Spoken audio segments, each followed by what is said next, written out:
Hi, Raymond. It's a Hello, Marcus. pleasure to see you. I remember the very first time I saw you was in Chicago at Reggie's, I think. Yes, it was Reggie's. That's when I first met you and Tony and Pat of the Stickmen, and I also I gave a crazy introduction to your band, citing a Mel Brooks quote, if you remember that. I remember. I don't remember the quote though. It was this sort of joke about salt, and then I sort of I pigeonholed it into a music analogy. So it kind of worked. I got a big laugh, and Tony kind of went, "I didn't know where you were going with that, but I guess it worked."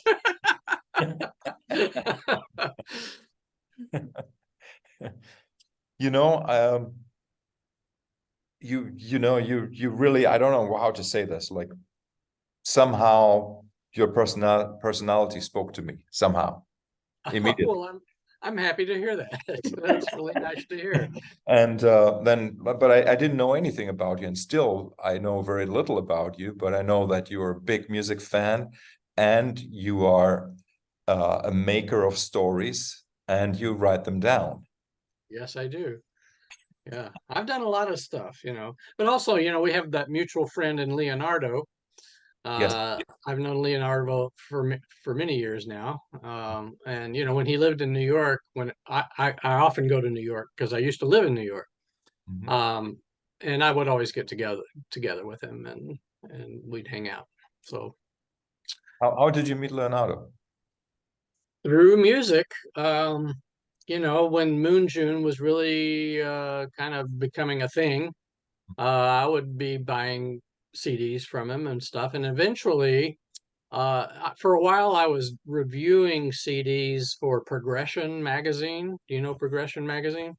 You- This was a while back, but so he would send me CDs that he'd like me to review, and so we got friendly that way. And I did review CDs for several years. I finally stopped doing that, um, but that's how really kind of how we got to know each other. And then, he would come into town with a band every now and then, and I'd see him. There was a band in Chicago called Marbin. Do you know Marbin? Yeah, That I band? do. Yeah. He was sort of releasing their stuff at the beginning, and I would go see them. I like them a lot. I think they're a great band. Um, so, we'd hang out there, and he'd come with. Let's see, who else did he come with? Can't. Oh, um, I met him with Dewa Bijani. Hmm. Hmm. Came to town once. So there's Yeah. that. Yes. Yes.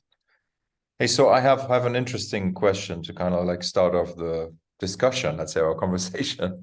Uh, Okay. so it occurred to me when I was thinking about like, what you do as a writer, and I realized that a lot of people call writers, but there is, and you correct me if I'm wrong, but I think there's like the other side of the coin is actually the having the idea or having the story, having sort of like an idea for a story. So I guess that there are people who are storytellers that don't know how to write, and there are writers who don't have good stories, right? Is that true? Would you say Well, that? yeah, I suppose there is. I mean, I mostly write fiction. I mean, there's all kinds of writers. Writers can write nonfiction. Writers can be guys who write, copy for ads. That's a writer. There's screenwriters. There's playwrights. There's new journalists. Mhm. Um, there's lyricists. Mhm. Mhm. So all that's writing, really. I mean, for 10 years or so, I wrote computer games. Before I became a novelist, I had a career writing and designing computer games, and they were story-based games, so it was all fiction. It was like telling a story, but in a very interactive kind of way with lots of choices and paths, which means your script was like the size of a big phone book. Um, That's fascinating. Like one of the ways that I got into computers really, and like also into programming myself, was via text adventure games in the mid that's 80s. how I started. That's how I started. Infocom. I remember Infocom, but like what my first exposure was magnetic scrolls. Do you remember that? I remember the game. I don't think I ever played it, but I remember it. Yeah, it was fascinating to me. Actually, that's how I learned English, believe it or not. Oh, Like playing a text adventure game in English. right. Well, that's how I started with it, with Zork and all Yes. those great Infocom games. And then my first three games that I designed and wrote was in the 80s, mid 80s, just when computers were, PCs were coming into the home, the Apple IIc and Commodore and things like that. And so these were very primitive text adventure games. And one of them was a Stephen King adaptation, and then two of them were James Bond games. So those, Ah, yeah. already And in the 80s, you were associated with James Bond then. yeah, that's right. Um, and then I was going into the 90s. I also worked, then you started getting graphics and computers started getting more sophisticated and the games started getting more sophisticated. So I was in the business through until 1997. And Mhm. I worked with some big companies, Origin Systems and Microprose, Viacom. So yeah, that was fun. But then I became a novelist and I turned my back on it and left it behind. So, please, give me some background. How did you, I mean, start like getting interested in writing, and then how did you end up with the computer games? That Right. Well, I grew up in a small West Texas town, and I'm a kid of the 50s, grew up in the 60s, and um, I should probably mention this right off the bat, but when I was 9 years old, I saw Goldfinger on the big screen, and that pretty much changed my life. Um, and just a few months later, the double bill of Doctor No and From Russia with Love came out. So I saw those first three Sean Connery Bond films on the big screen very early, and they forged an impression on me from then on. Um, but I had my sights set on, some kind of performing arts. I was a musician already at a young age. I'm a piano player. I don't know if you knew that. Um, and I started playing the piano at a young age, but also I was into acting and that kind of thing. And I went into the drama department when I was in high school. And I thought I was going to be an actor, but when I went to college, I changed my major from acting to directing. And I got a degree in directing stage plays. Mhm. And at the same time, I was composing music. I was working with playwrights where they would write a book and lyrics, and I would put the lyrics to music. Mhm. And there was one musical that I wrote with a playwright that occupied 6 years of my life. There were six productions all around the country, and three in New York, and one off Broadway production. And I thought that was going to be, that was my platform to to fame and success. But like a lot of things, it didn't happen that way. But it was a great experience, and it was a great musical for those who saw it. It was called The Resurrection of Jackie Kramer. Um, but after college, I did go to New York to work in theater. So I did spend several years directing plays and composing music and working off Broadway, off, way off Broadway. And then there came a moment in the early 80s when some friends of mine and I were sitting around a table, and the question came up, if you had to write a book, what would you write? We all went around and gave an answer, and I thought about it and I said, well, I think I would write a history book about James Bond because there isn't one. I mean, there have been biographies of Ian Fleming, and there had been a couple of books on the movies, and maybe a book or two on the novels, but they were all out of print. But there was not one single tome that contained everything, a biography of Fleming, a history of the phenomenon, and analyses and critiques of all the novels and all the movies, all in one big giant book. And I wanted that book. I wanted that book on my shelf. And everybody kind of went, you should just do that. why don't you write it? Because you know a lot about James Bond. Everybody knew I was a Bond fan. And so I thought about it and I talked to a friend of mine who had written a book. It was a joke book, but I said, how'd you do that? How'd you get it published? And he introduced me to an editor in New York. And I sort of told her my idea of what I wanted to do. And she said, well, that's a good idea. You need a proposal. She sort of gave me the instructions of how to do a proposal. I went home and spent a few days writing the proposal, gave it to her, and I got a contract to write the book overnight. And it was like, oh, suddenly I was a writer. I had no intention of becoming a writer. It just kind of happened because it was like a labor of love. I wanted to do this book, and so I set about doing the book and set about researching it. Well, it took me 3 years to do this book.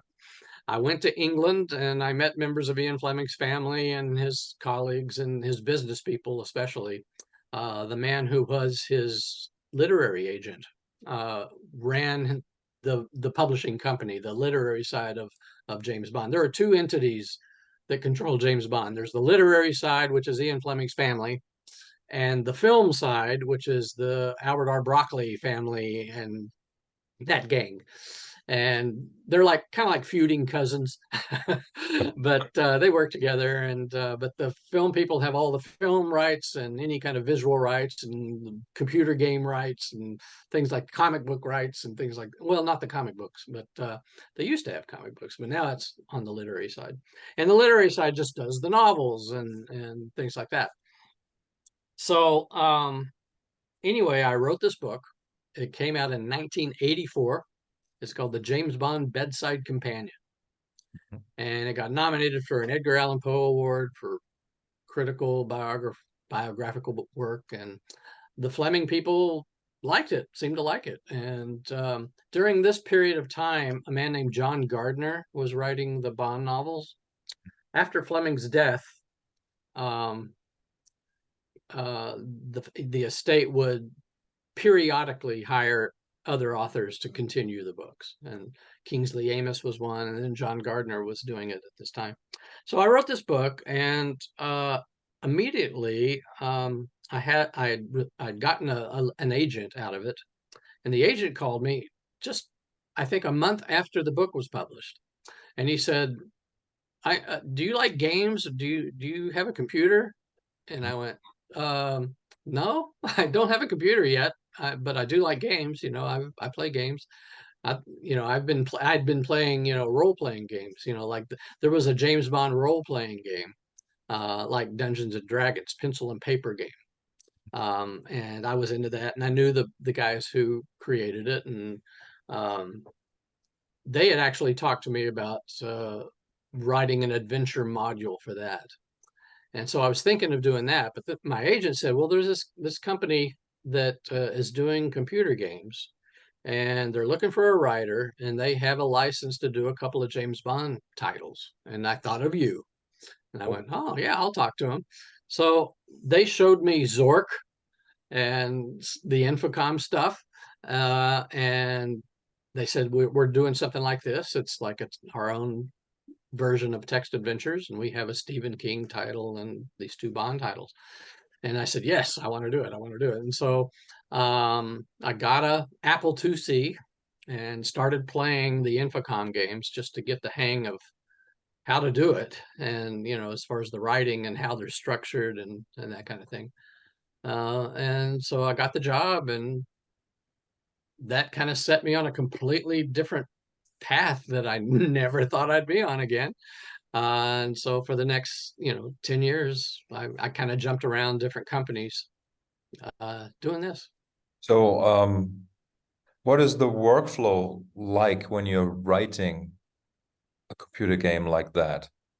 Do you start It's from the big picture and then you go into details, or like what's the Well, process? in those early text adventures, it was just me and a couple of programmers and the producer. There was no artists involved or anything or sound. So it was all very primitive. And yeah, it was all on me to decide what the story was and what the structure was. Once we got into the 90s and the teams creating a computer game was almost like making a movie. You'd have, a couple of producers, you'd have several artists, you'd have more than one writer. You might have a head writer, which I usually was, and then two or three writers under you, and then artists and sound and music, and it was a big pro. The Origin System was the first big company I worked for, and we did Ultima 7. I did Ultima 7, The Black Gate, um, was one of mine. And you do start like just like a movie would start. There's a lot of you got to pitch it to the company, you got to make sure it gets approved and green light, and you get a big budget, and you figure out where the budget is going to go to, and how many team members you need, and all that stuff. And yeah, it's a big involved process. But the writing part is like any other writing project. Um, and that gets me into the novel writing, which I pretty much approach the same way. So the actual, let's say, the story part, the storytelling part, that, let's say, could potentially be separated from the writing. You could write the same story in different ways, in different Hmm. styles, different voices, right? Um, Hmm. is the story part something that is just sort of comes naturally to you, or is that sort of like an intuitive thing for you to do, or do you sit down, and how do you inspire yourself creatively to do something like that? Well, coming up with a story is I wouldn't say it's easy, but for me, the way I tell a story is just intuitive. Coming up with the story is hard, but telling the story is easy. Um, I mean, usually when I'm creating the story, I'm also creating how I'm going to tell it. Mm-hmm. Whether it's in first person, like I'm talking novels now. Okay. Yeah. And my most recent novel, it's called The Mad Mad Murders of Marigold Way. Uh, I decided to have it in first person, and as told by an omniscient narrator who's overlooked, kind of like the stage manager in our town. And then he would sort of comment on the action, and then it would go into the action, and that would be in third person. This was kind of a unique way of writing a novel. It was different for me, but that's the way I envisioned it, and it was kind of that way from the beginning. So So it's I think all my novels were that way. so it's like the form and the content, let's say. So the form and the story, they sort of like develop hand in hand somehow. Yes, for me it does. Now, Mhm. you could probably talk to another writer and they'd say something very different. Mhm. Um, so when I was doing the computer games, yeah, I would come up with a storyline, and then we'd figure out, how are we going to do it, because it involved artists and programmers, and how programmers have to get involved because they have to be able to do what you're envisioning. You know, you have some kind of big giant set piece in a story, you know, they have to go, well, gee, can we program that? Can we make it work? you know, it's not like taking a camera and filming something, or doing it, today with CGI, or uh, that kind of stuff. Back in the early 90s, it was still, in its infancy. Like with for me, any story sort of literally creates a new world that as a reader you kind of like become part of the world, or you can sort of like see the world in a way, Hmm. right? Hmm. And I find that fascinating, like as opposed to um, somebody like me who composes music, where it's not really there's I don't necessarily have to let people into that world. You know what I mean? Like, so Hmm. I don't have to write things. I don't have locations in mind. I don't have like certain scenes, or as you say, even I don't know if it's first person or third person. That doesn't really apply to music at all. So Right. that's why I'm so curious about Hmm. about how the process is for you, because you're literally sort of like creating a world that people can and will enter as they consume the words that Hmm. you've written. And that's just as, for me, it's fascinating because there's a lot of sort of, for lack of a better term, like penetration happening in a Yeah, yeah, sense. People kind yeah. of like, Well, my approach to writing is very different from my approach to composing because I'm a composer too. I've yeah, composed a lot of music. That's more just, music is more from here, mhm. where writing is more from here. I think is the only way I can maybe make an analogy. But although, sometimes a lot of the writing is from the heart as well. So um, I don't know. It's all a mystery. No, it's a mystery, right? But I think it for us, it kind of makes sense to talk about these things Yeah. because like we can sort of in conversations with people, like I have a lot of aha moments about myself. Uh-huh. Like how you don't even need to ask me, Marcus, how do you do that? When you tell me how you come up with your storyline, I sort of like, start thinking, and how does it work for me? And it's just I'm just realizing that, at least from my perspective, I'm not actually creating stories, or like the pieces of music that I make, for me, they are it's just a sort of like a series of snapshots, you could say. But it's not that the image that follows the other really has to continue the story. It can be Right. anything. But I music can be a story. I mean, music can be it's a different kind of story. Um, I mean, you get pictures in your head when you hear music, I think. The listener does. Yes, yeah, Yeah. So, and those pictures might tell a story. yeah, exactly. And that's the funny thing, that I don't have pictures in my head. It's like when I tell this to people, some people don't believe me, but it's, as a matter of fact, it's true. Like I Huh. don't ever get pictures in my head. Right. And it's a really, really a fascinating discovery that I only made like 5 years ago, that for other people it's very different. Yeah, yeah. Well, I mean, when I'm composing, I don't think I have pictures in my head unless I'm composing to the lyrics of like a musical or play that somebody else have written lyrics for. Then maybe I have pictures in my head. But if I'm just composing instrumental pieces on the piano, it just comes the melody just comes out or whatever. But then people who hear it might have pictures in their head. Yeah, So yeah, yeah, I agree. yeah. Cool, But cool. when it comes to novel writing, in our business, we say that there are two kinds of writers. There are plotters and there are pantsers. And the pantser, that is, they write by the seat of their pants. Plotters and pantsers. And plotters, kind of plan the story ahead of before they start writing. It's like, they do an outline or, a detailed synopsis, or, they know how it's going to end. They know what they're going to go toward. Pantsers just sit down and start writing. Stephen King is a pantser, and he's a really good pantser. Lee Child, I think, the guy that did the Reacher books, he's a pantser, and I admire pantsers. I think the way they do that. I could never do that. I'm a plotter. Mhm. Um, I have to plan it out. I almost look at writing a novel is like building a novel. You have to have blueprints. You wouldn't build a building without blueprints. Mhm. You have to have a plan. And I think this was drilled into me in my theater days because as a director, I had this great, great directing professor who wrote a textbook that was used all over the country for directing.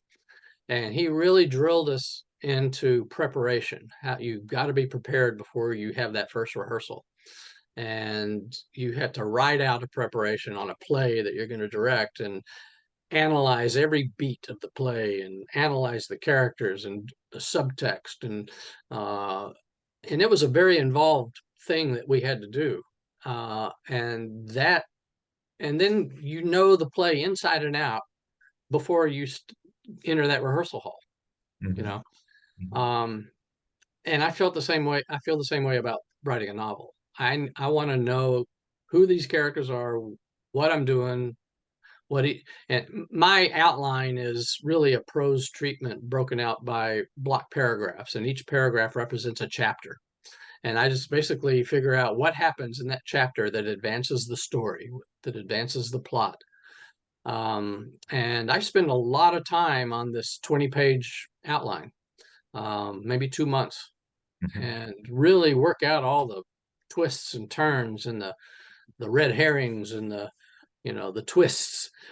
Uh, and I get it to where I like it and want it. Then I start writing. I may travel to research. When I did the Bond books, I traveled to all the locations all over the world and basically walked in Bond's footsteps. I had my outline, and then okay, Bond goes here, so I got to go there and see stuff. And so I'd be able to describe it and, get the sensual feelings of another country and food and hotels and stuff like that. I refuse to jump out of an airplane without a parachute, but you know, um, So so I did, yeah, I would did you that with all my original books too. Of course, a lot of my original books take place in places where I've lived, like Texas, New York, Chicago. I have some in LA because I spent a lot of time in LA. But that's just, so for the Bond locations, would you walk around and take notes? yes, take Yeah. notes, take pictures, interview people. For example, my first Bond novel, Zero Minus 10, uh, I knew it would be published in 1997. So I had to come up with a storyline. And in 1997, Britain was handing Hong Kong back to China. And Mhm. I thought, oh, that might be a good milieu for a Bond story, some kind of intrigue about the handover. Mhm. And uh, you know, the Fleming people wanted me to do an outline first for them to greenlight it. So I did do an outline, a storyline, um, and they did greenlight it. And then I went to Hong Kong and did the research. But for example, I needed to have a triad ceremony as a scene.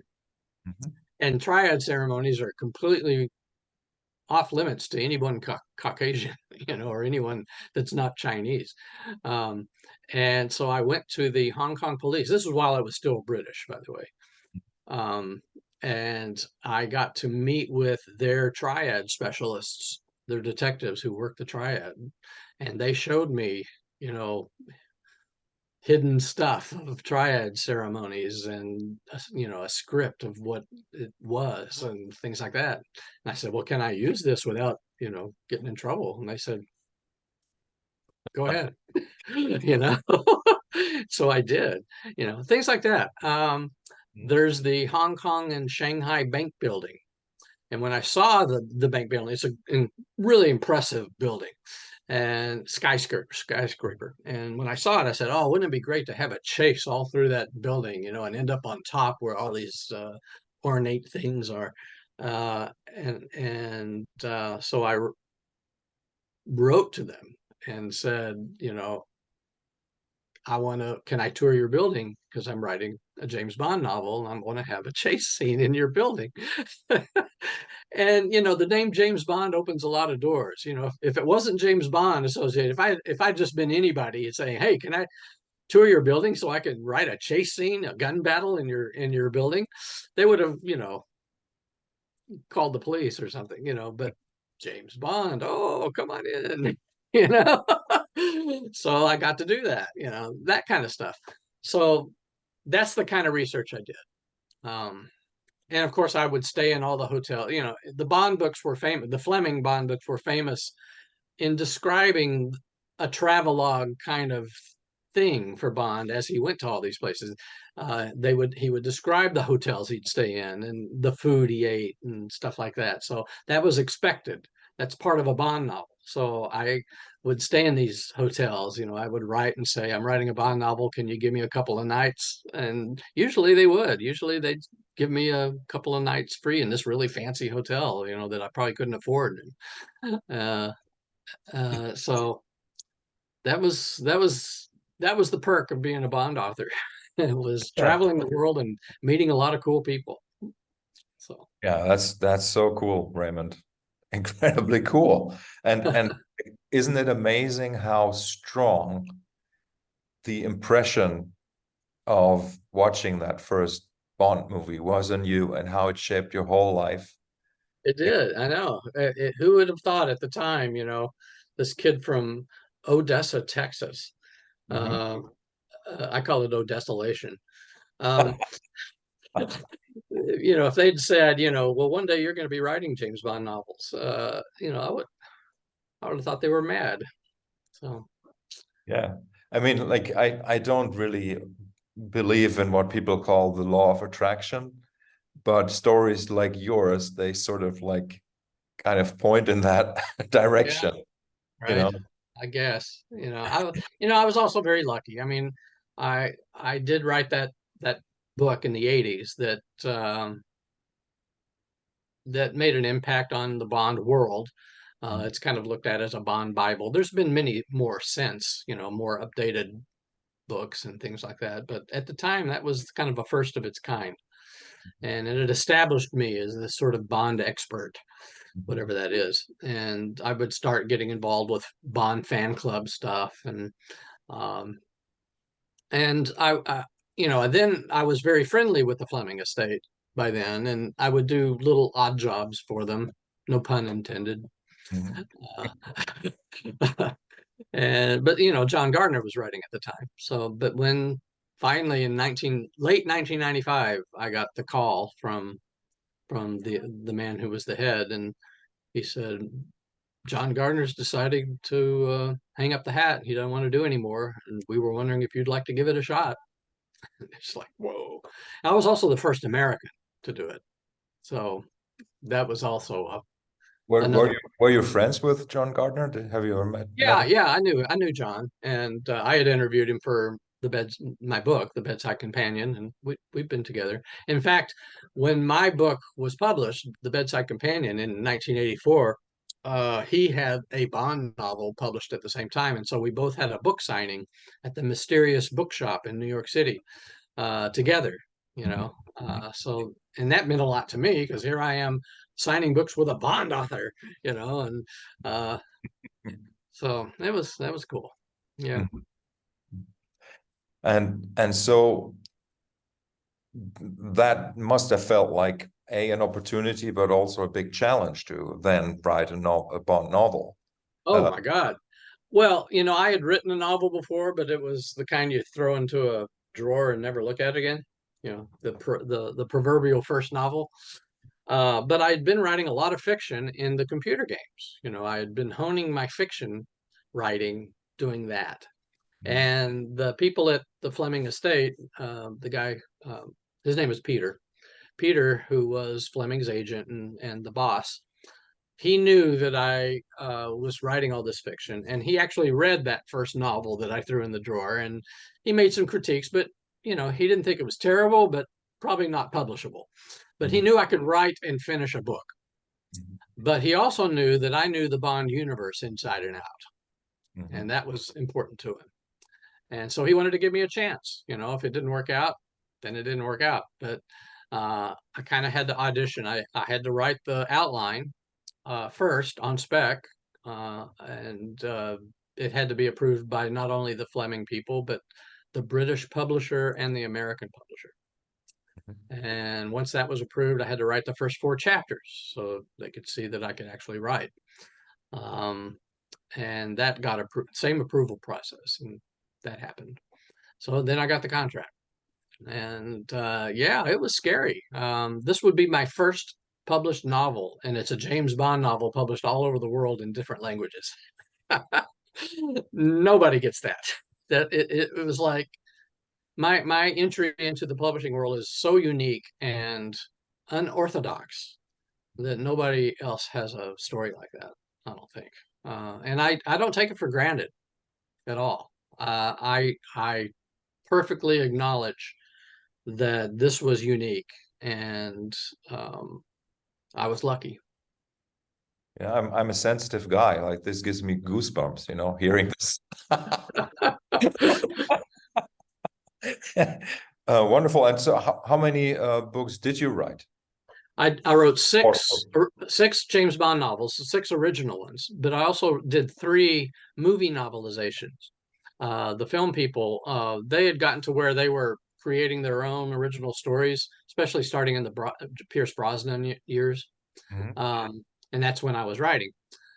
So they would give me the screenplay of their movie, and I would turn it into a book. So I did Tomorrow Never Dies, The World Is Not Enough, and Die Another Day. John Gardner had done Goldeneye, and then he quit after that. So I did the last three of the Brosnan movies. So Turned that it into. means that you get the script or the outline of the film script, and then Yeah, you. I got the film script. They would give me the film script, and then I had to flesh it out into a novel. And they were still filming the movie at the time because I had to have the book finished 6 months before the movie came out, so Mhm. that the publishers would have time to put it together and publish it at the same time the movie came out. So I had a much shorter window to write these novelizations than I did to write an original novel. I had a whole year to do my original novel, the original novels, but about 6 weeks to do the novelization. Wow. Wow. That's a lot, Yeah. that's a lot of pressure, right? Yes, it was. It was. And not only that, they were faxing me new pages of the script every day. And so what kind of method did you apply there? That was very different. Well, I considered the script my outline. I didn't have to write an outline for that. The script was the outline. So basically, you follow the script, but you just kind of flesh it out more because if you put into prose everything that's in a screenplay, you're about 30,000 words too short for a Mhm. novel. Mhm. So, you had to embellish more. You had to be more descriptive. I had to, I kind of had to keep the dialogue the same, but I could add more dialogue. And in some cases, they allowed me to add a scene of my own invention or two.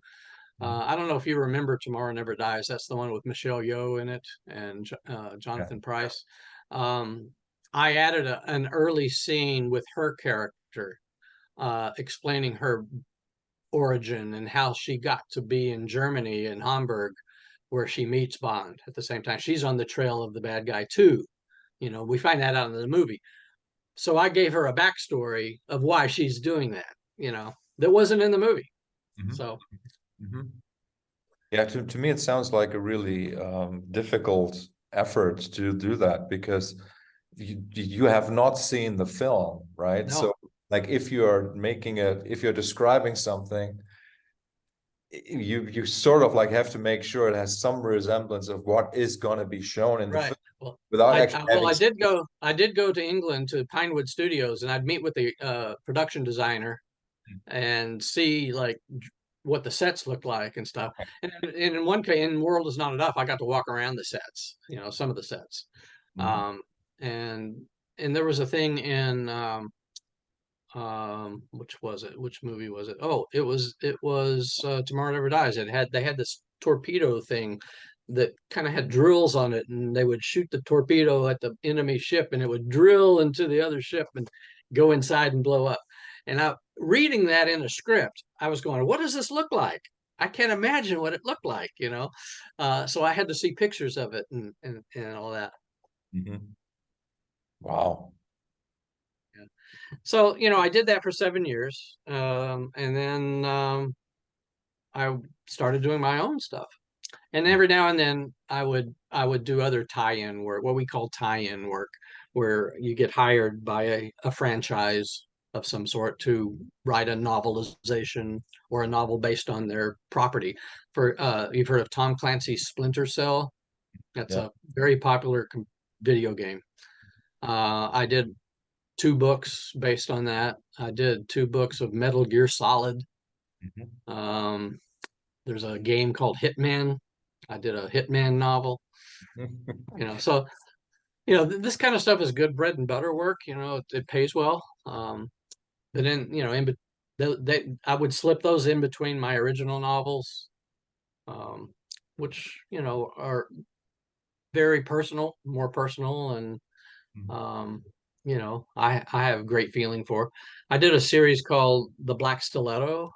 Um, it's 5 books. It's really a serial. It's 5 books that tell one story, one big arc of a story, but it's 5 different books. Mhm. And I feel like that's my magnum opus. That's that, and my James Bond work, of course. But the Black Stiletto was it, and it's optioned.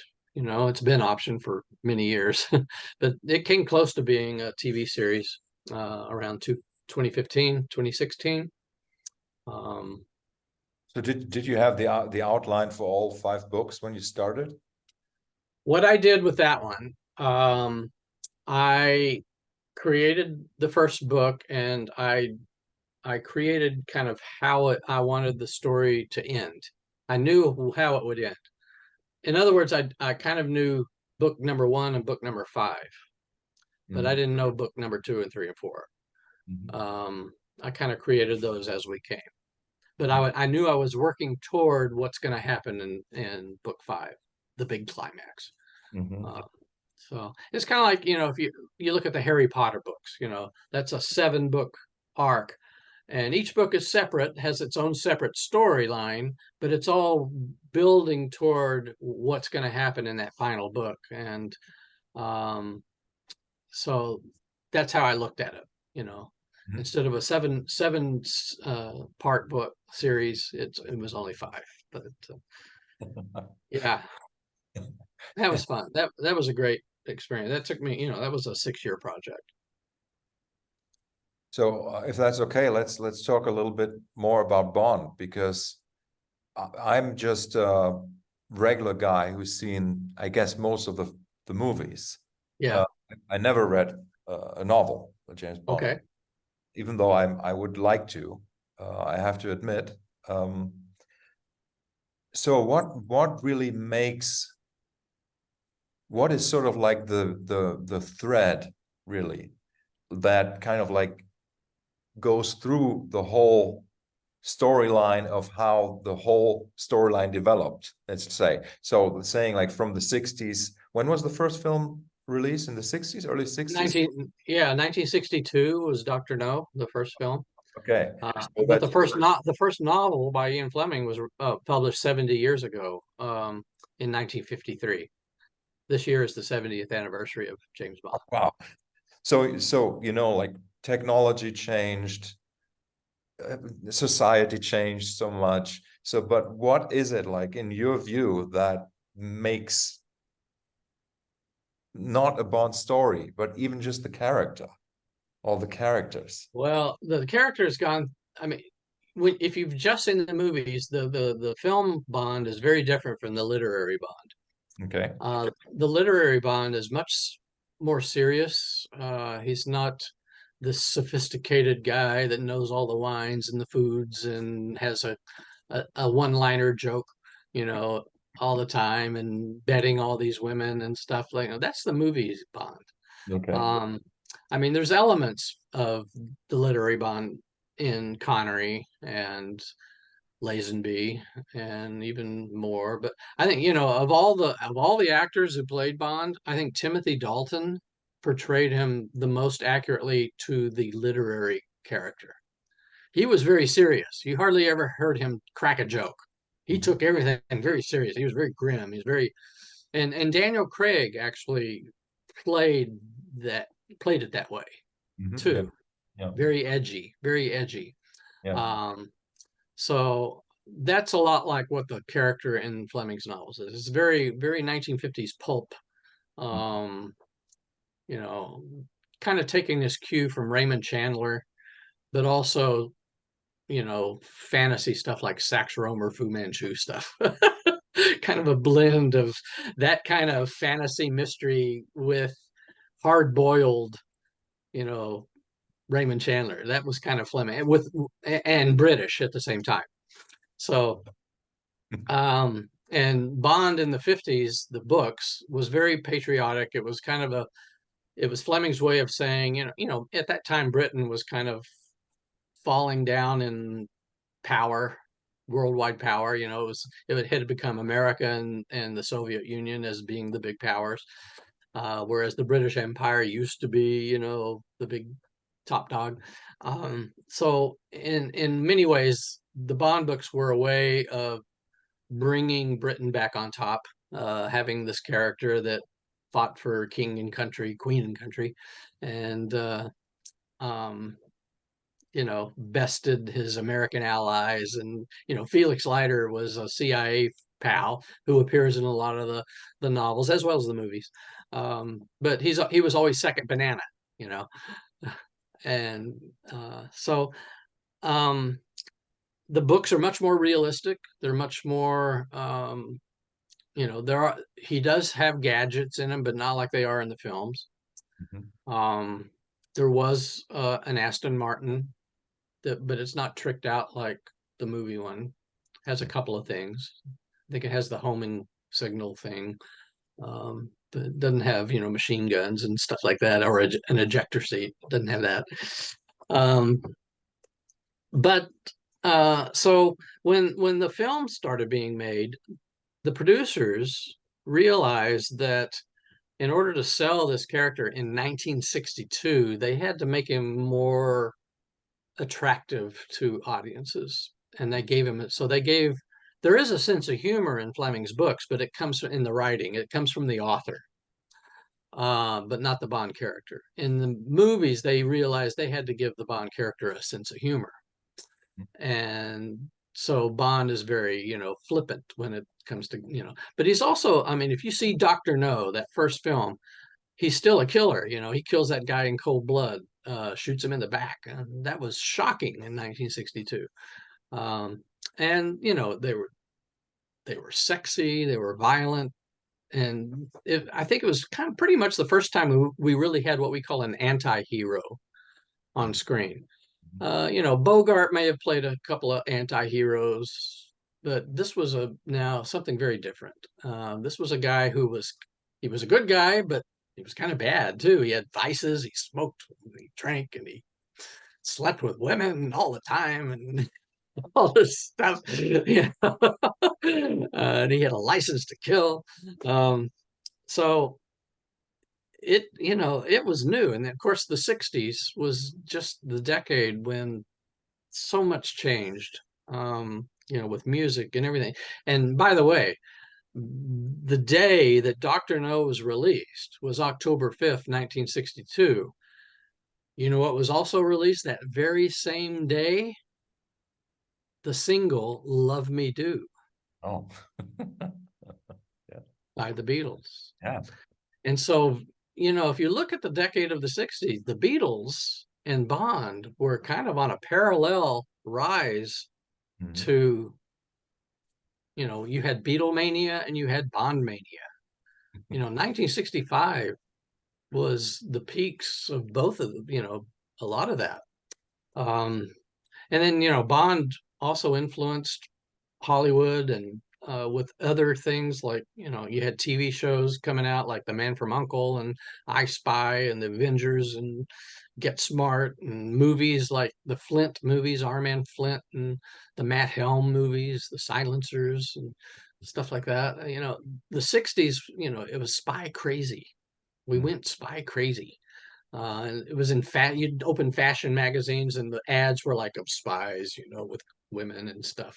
Uh, you know, so, Bond was like the Star Wars of the 1960s. It really was. It was the pop culture movie phenomenon. So, and if you weren't around, in the 60s to see that, you really can appreciate how big it was then. And that's why we're still talking about it now, because it lasted. The producers of the filmmakers, they had quality control and they just kept it going with, and they changed it with the times too. The 70s Bonds films are very, very different from the 60s Bonds films because, they got Roger Moore in, they became more comedy thrillers or action comedies. I'd put it that way. You Mhm. know, the '60s were action thrillers, the '70s were action comedies, up through like the mid '80s, and then once we got Timothy Dalton, we got action thrillers again. The Brosnans, I describe those as the video game Bond movies because they feel like video games. Then we got action thrillers again with the Daniel Craig movies. So they've changed with the times. Each Bond actor kind of reflects the decade with when that they were in. Mhm. Yeah, like I have to say that because people talk about the favorite Bond actor, Yeah. and for me that would be Daniel Craig. I'm just Oh yeah, I like he was good. He was good. He's not my favorite. I mean, Connery will always be my favorite. okay. But they say, whoever you saw first in the theater is often your favorite. Well, I saw Connery first, so he'll always be. I always say, there's Sean Connery and then there's everybody else. But Yeah, I mean, like I said, Dalton, was the most accurate to the novels, and I really like Dalton. He only made he 2 films. made 2 films only. Yeah.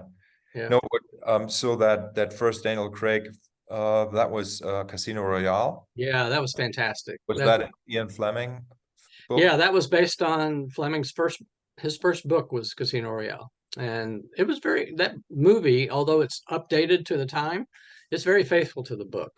They added the whole first third. That was all new stuff, but all the stuff starting in the casino is right out of the book. Although they're playing Baccarat in the book and not Texas Hold'em.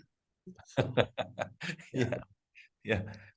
So like, A lot of the early movies are kind of faithful to the books, but they really started veering away toward the novel. They just started using the titles and maybe some character names and mhm. locations, but they would change the plot a lot.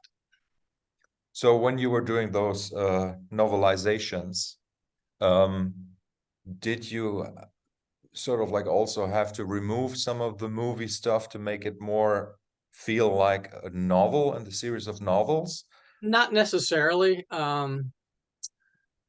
I kind of, I suppose I brought in more of the literary traits, the things that you expected from the literary character. I brought those into the things that you wouldn't know in the movie. Some background stuff about, where he came from and, his likes and dislikes, how he likes his martini. Well, we kind of know how he likes his martini, but certain things like that, certain references, little, insider stuff, people who had read the books, would recognize stuff like that. Um, I mean, I kind of kept when I was writing the books, they did take place in the contemporary time of when I was writing them. Took place in the '90s. So my Bond fit in with those novelizations. Um, some of the recent novelists that they've hired have set their Bond stories back in the '60s. So that would have been more difficult. In fact, when I first started writing the Bond books, we had a talk about that. We said, well, what do we do? Do we continue like John Gardner was doing? Because he was writing in the '80s and set the stories in the '80s and early '90s. Do I continue doing that? Or should we maybe go back to the '50s or the '60s and do that? And they ultimately decided, let's stay in sync with the movies, you know. So that's what we did. Mm, Um, my books, I tried my best to use Fleming's character, with vices intact. But at that time, the Fleming estate wanted the books to reflect the movies a little more to gain a wider audience. So there was more humor, maybe in my books, more action. mhm, But I tried to keep the Bond character the same. mhm. Are you still reading all the books that are coming out? Oh yeah, oh yeah. In fact, there was a brand new one that was just published on Thursday for the coronation of the king. It's called "On His Majesty's Secret Service." Mhm. Uh, so I'm waiting for that to get to me in the mail. So I'll read that.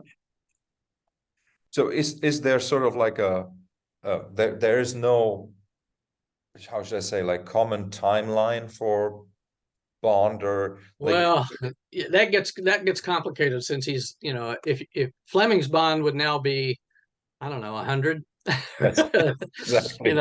something like that. He was born in 1920 or 1921, depending. Even Fleming kind of played with his early background throughout his books. Um, so it's kind of like when you look at other characters like, I don't know, Superman or Batman, you kind of take him intact from the decade he was created in and plop him, you know, into the new decade unchanged, you know. And it's just, you just kind of go on. You don't even mention, you might say, oh well, he's a little older and wiser, but you know, uh, You see, in Germany, we have a phenomenon for like a radio play, a series of radio plays that started in 1979 or so. And it was 11-year-olds that started, the three guys, the main characters, three 11-year-old boys. And now, like 45 years later, they are still, it's still like the 55-year-old guys. yeah, The teenagers voices, yeah, it's yeah, incredible. They're like 220 episodes or something. yeah, It's I think it's sort of like it only works if there's such a strong, as you say, cultural, if it's such a strong cultural phenomenon that you can sort of like, that people don't mind, right, right. like, I mean, like there's plenty of fans that are obsessed with pigeonholing, the timeline, trying to make sense of a timeline, and it just doesn't make sense. I kind of look at it that each Bond author, their series of books is a separate universe for Bond. We each draw from Fleming. We use Fleming as the source and everything, but like my universe for Bond is different from John Gardner's, is different from Anthony Horowitz, who just did his own books.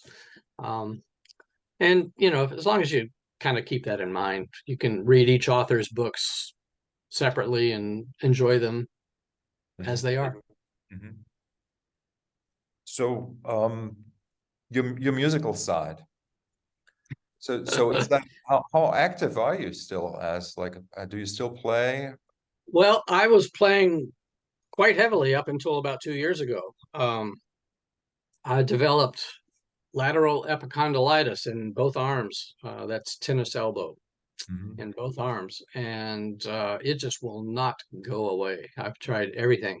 We've done physical therapy, we've done cortisone shots, we've done acupuncture, we've done dry needling. I've done everything but surgery. Um, and it has prevented me from playing. I can still type, but I have to type in spurts and take a lot of breaks.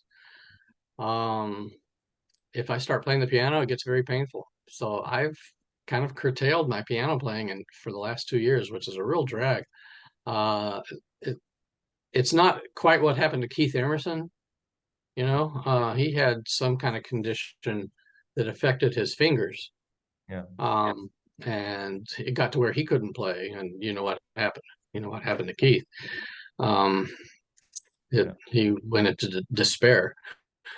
Um, but yeah, up until 2 years ago, I was playing a lot. In fact, during the first year of the pandemic, I uploaded 100 videos of me playing the piano at home, my own compositions, favorite rock and roll pieces, movie music.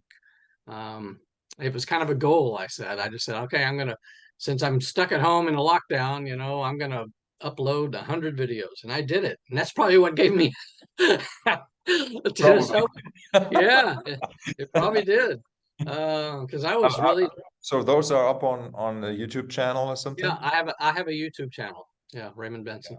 Yeah. And so yeah, you can see him. I have some Mike Oldfield up there. I have you know, crazy stuff. I have stuff you know, very eclectic, you know, movie music, John Barry, Bacharach, Bernard Herrmann.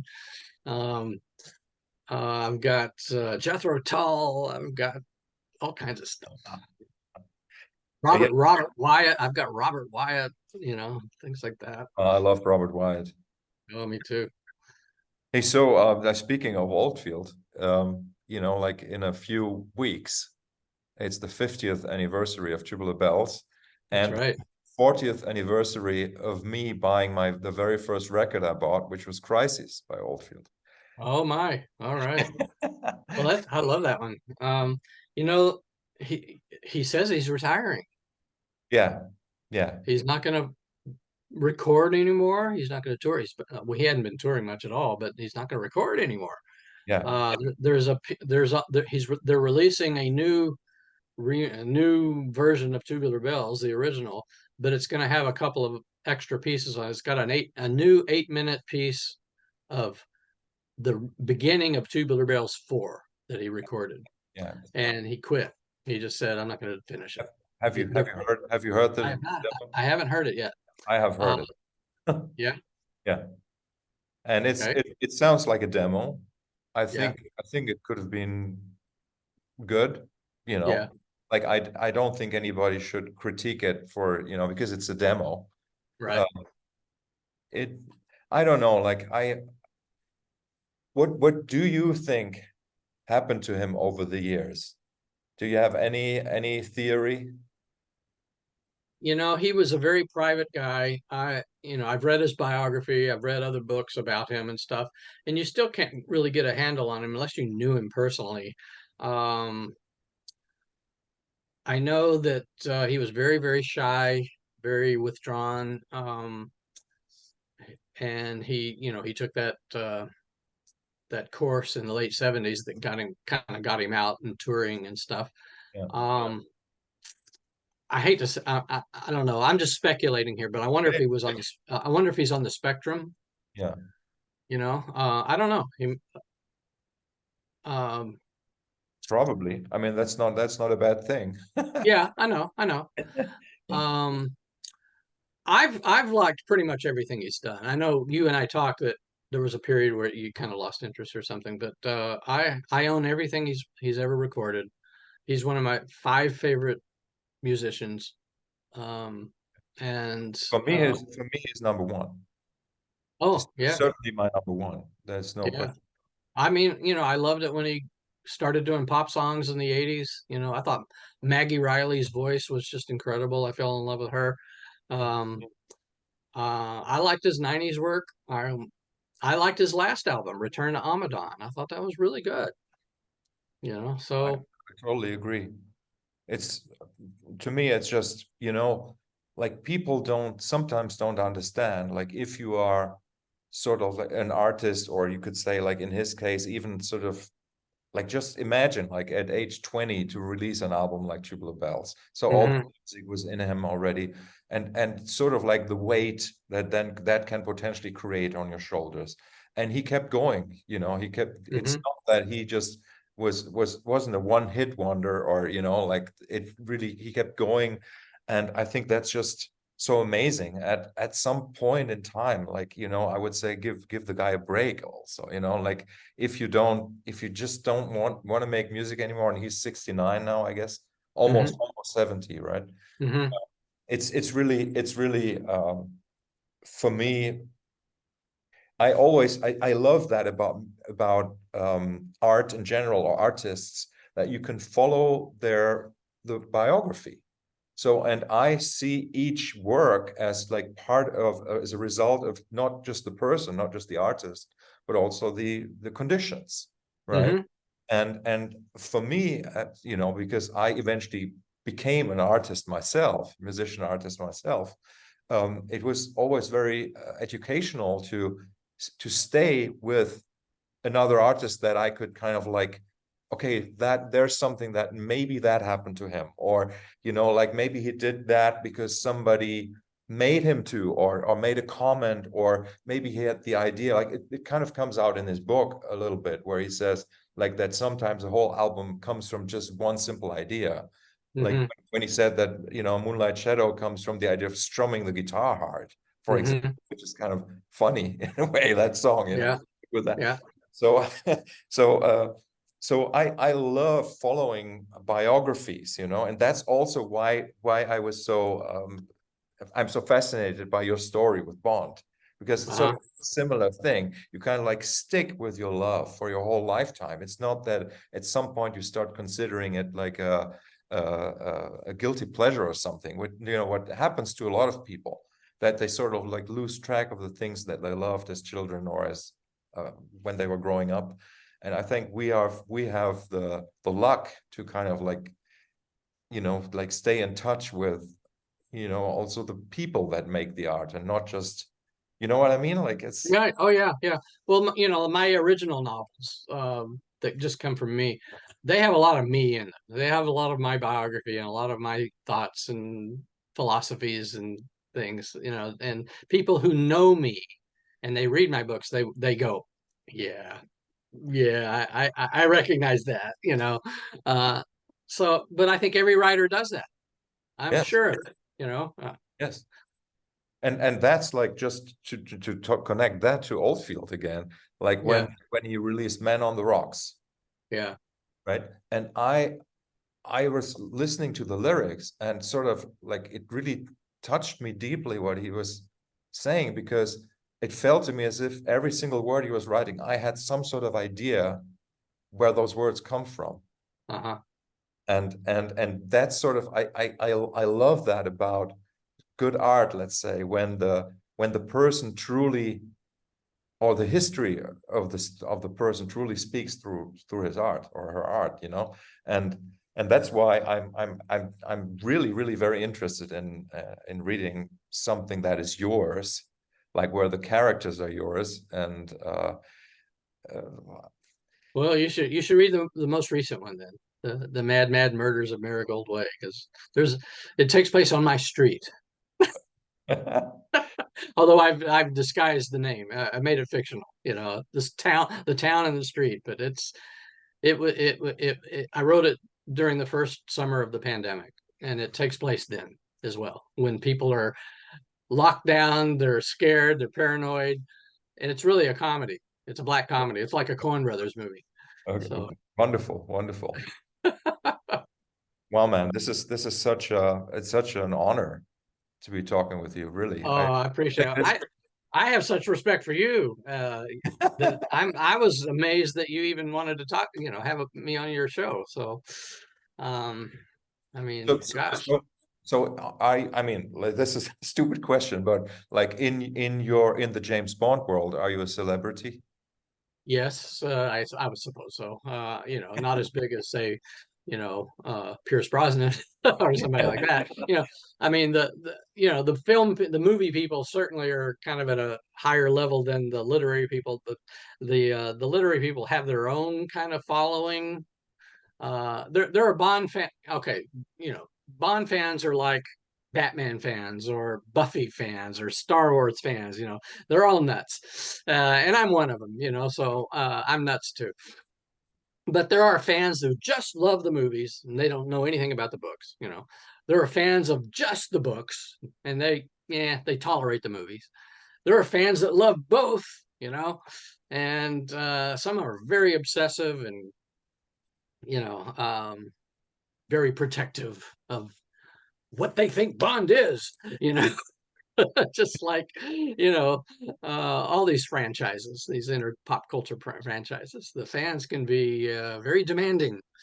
Mhm. Um, so, yeah, but I am. In fact, I'm appearing at a Comic-Con in July in Reno, Nevada in July, um, where I'll be signing stuff. And there's a possibility of a London appearance coming up in the fall.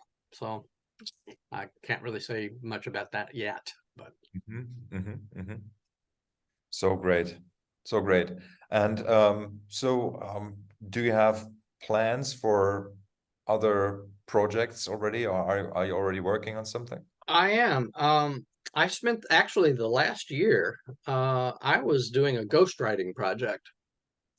And for those of you in podcast land don't know what ghostwriting is, that's when you write under a pseudonym, or somebody has hired you to write their book, Mhm. and your name doesn't get on it, but you get paid to do it.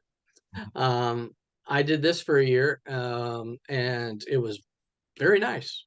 It was an interesting experience, and it was worth my time. I'll put it that way.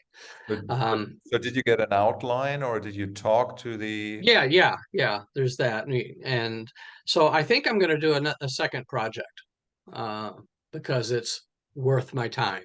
If you get Yes, my meaning, I understand. Yes. yeah. Um, so I'm just taking it as I go. The whole arm thing has curtailed a lot of my activities, but I'm getting up there. I'm pushing 70, so So is maybe a stupid question, is dictating an option for you? not really. I can't really write that way. I am so used to typing a sentence and maybe editing as I type it, backing up, changing it, dictating, you've got to be able to command, oh, back up, delete that, change that, Yeah. and that interrupts the flow, it Yeah. interrupts your thought process. And for me, pace is very, very important. And I get the pace of a book by the writing, by the sweep of writing. Um, I write a first draft of the complete novel before I go back and correct anything. And actually Ian Fleming did that. Um, he would write that first draft to get the pace of the novel, so that it's a page turner. Mhm. Then once you're finished with that first draft, then you go back and start revising, rewriting, doing what you need to do. Mhm. Mhm. So if if that's not too much to ask, like, how do you get a ghostwriter gig? Through my agent.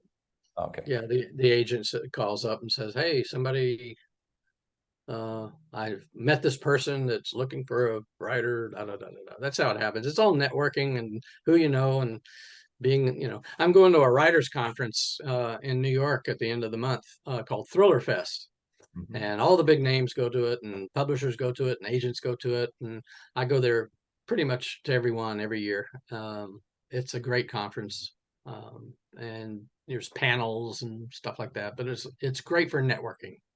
Mhm. Um, that's the big attractive part of it. So So is the publishing business it's still? as crazy. It's as Oh, crazy as the music. It's the yeah. music business. Yeah. All it seems like all the arts, the movie business, the theater business, the fine art business, music business, publishing, it's all crazy. It's like, if when you're a kid and you say, "Whoa, I want to be a musician when I grow up," it's like, okay, that's great, but man, be sure to have a good plan B, you know. Yeah. My son's a musician, and he's a professional musician. He lives in LA, and he's making a living. He's doing very well. We supported what he wanted to do. We just said, my wife was also in theater, so we knew, if you're going to be an artist, it can be a hard life at times. You got to be able to, uh, at the beginning, especially, live at a level that is kind of lower than what you want to be. You live uh, in shabby apartments and so on, pinching pennies and stuff like that, until you get, hopefully you can get a little bit of success, and you might have a day job you got to do, and work on the weekend, do what you love on the weekends and at night, and then you know um I mean, tell, so tell me about it. yeah, I know. Yeah, I know. It's nothing you don't know, probably. I mean, I had a day job all through the, 80s and half of the 90s. So part of that was, though, a computer game job. My day job was writing computer games, so that was kind of creative. That was very lucky. That's super cool. Like for me, what is interesting, um,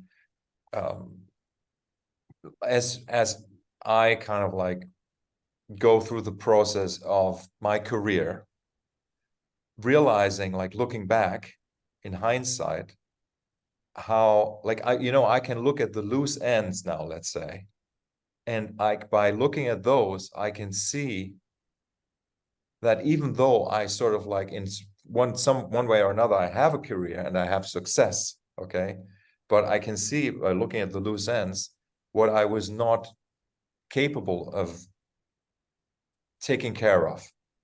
Oh, I know. I And totally know what you mean. And also, as you get older, you're younger than me. You will look back and go, man, I saw that little fork in the road that I took. I probably should have gone that way, or something like that.